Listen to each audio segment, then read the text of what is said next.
Bell मूसा जो है वो अखरोट तोड़ के खाएगा, क्योंकि सर्दी बहुत ज़्यादा है। और ये मेरा घर है, ये मेरा घर है, ये ऊपर वाली मंजिल है और ये मेरी नीचे वाली मंजिल है।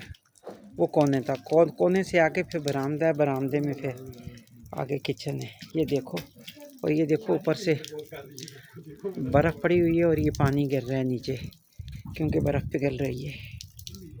ये देखो, ये देखो,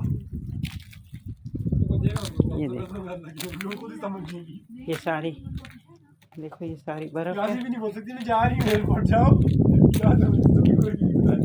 देखो ये सारी बर्फ़ पड़ी हुई है।